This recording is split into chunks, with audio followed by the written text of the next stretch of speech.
So we just did a launch of a new product, did hundreds of thousands of dollars in sales, and I think it's going to go on to generate millions in revenue. It had some interesting lessons, right? And it raises the question of what's the number one factor behind people's buying decisions today, right?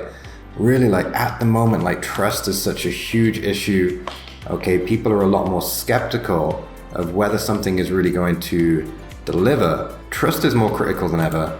But that's just the first key point, and I want to explain everything to you in this video. Hey, I'm Chris Munch, and welcome to DropServe, where we help you land more agency sales without having to do the actual client work. Right? You can't just kind of jump in and just ask people to buy things. It just doesn't work. It used to, like 10 years ago, you used to be able to do a lot more of that, and it used to work, right? People were less skeptical, and it was kind of just normal that there wasn't a lot of information and trust signal, so people would kind of just accept it. But that's not the case anymore. People need to know, like, and trust you or your product or your brand to get that conversion. And this is why you see celebrities just used in so many promotions, right? And influencers and so on.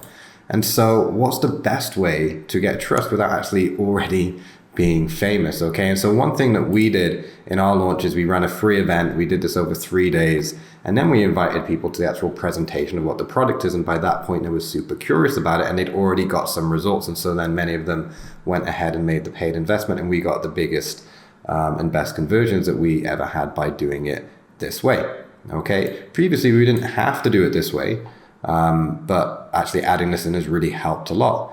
And you have these interesting stories, right, where someone will go in, they will do the things which you told them to do, and they'll ask questions and stuff, but they won't be able to afford the program. And in our case, because they actually then got a result, okay, they then actually end up, in our case, right, it's like we're helping people grow their business, and so they actually ended up making money. And because they then made money, they then actually then decided to buy. And the interesting thing about what this guy particularly did leads into our next lesson is he did more than a lot of the other people who took part in kind of this free event. He did about 10x what most people did, and he was able to get results in days, whereas some people, it would have took a lot longer, or they didn't get results at all because they just didn't really do enough.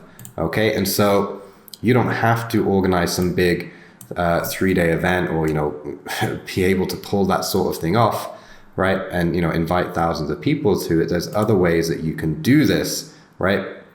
And really, traffic's never the problem. If you just implement something and do enough volume, the traffic will come, right? And so you could also give away, for example, a free course, okay?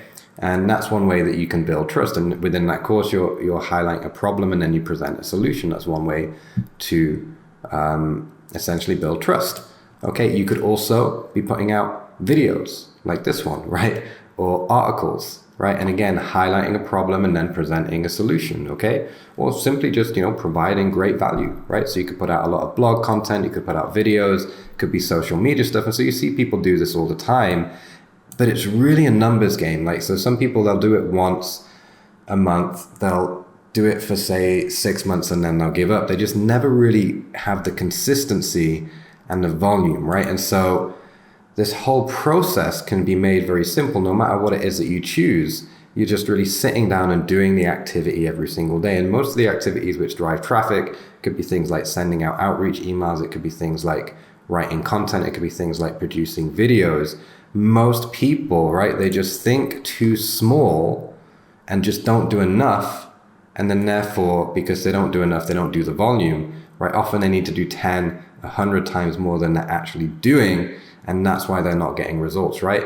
And so, they'll do like, I'll send 1 email or 10 emails. And if I don't really get the response, I'll feel unmotivated, and I probably won't continue. And I'm just not going to build a habit. Whereas the person who's sending emails to, try and get business every single day, they're just sending out messages, doing outreach, and they do that every day, and they do that for a long time, right? And not say just 1 email, but 100 emails or 1,000 emails or even 10,000 emails, right? It's absolutely huge. So there's a difference, say, for someone where we've seen them, say, in a year go into generating hundreds of thousands of dollars in income.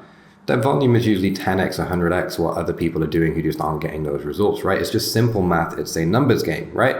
And similarly, it can be, just instead of publishing 1 article or 10 articles, it's like publishing an article every single day or 2 a day, and then just sticking at that for a long period, okay? And sure, it seems like it's a long way. It seems like a year is a long way away. But in the end, right, when you just do it every day, at the end of the year, you have all of these assets, like all of this content that's out there driving you traffic, right? And you could be publishing that in all sorts of different places, okay? Or publishing it on your own site, right? You could publish on LinkedIn, you can publish on Medium, you can publish on social media, you can publish in all sorts of different places or on your own website, okay? Similarly, it could be starting a website, right? Let's say you're starting an idea. And so we've got some ideas of like new products and new funnels. We're not just trying one thing, right? And go, okay, well, let's try this. This seems like a good idea. I'm like, no, we have to try at least kind of like a new idea, a new site or a new funnel or a new product, right? Which might essentially help us grow our user base for our core product. Like we want to be doing that, say, like every week, and even every week, maybe that's not even fast enough. So it's like, can we do this even faster? It's just the idea of doing more and more, whether it's you're launching websites, right? Testing out ideas, launching new funnels, putting out videos, right? Whatever it is, it's just try and do more and more of it, and try and do it in as little time as possible and get fast, right? And so it's the idea that you shoot for the moon, right? And then even if you miss, you'll land among the stars, right? When I first started out, I had a dream, you know, that I would make $1 million, right? And by $1 million, I meant $1 million in the bank, right? That I made profit with. And so that was my definition of being a millionaire, not like a net worth, of like actually having like the cash that you could use, right? And so I set out, I think, you know, when I was about 21, 22, I remember telling a friend, one of my housemates, right, we were playing pool in a bar, and I was like, I'm really going to try and like hit $1 millionaire by the time I'm 28. It's like, I'm going to do it. And he just laughed at me, right? Because it was kind of ridiculous given where I was at the point. And I didn't make it happen. I completely failed. But I think, you know, in that time frame, I think by the time I got to, I'm not sure exactly what time frame I'd given myself now, it's a bit blurry, but by the time I was, let's say 28, I hadn't got all the way to the goal, but I'd done hundreds of thousands, right? And was well on the way. And it was just then a matter of time before it hit it. So even though I failed, I just had built the momentum to be on that way, right? And I think that's a lot more important. So if you take anything away from this, is think big and try and get a lot of stuff done. Okay, and then, you know, when it comes to building trust with your audience, because you've done so much volume, then the trust usually naturally just then falls into place.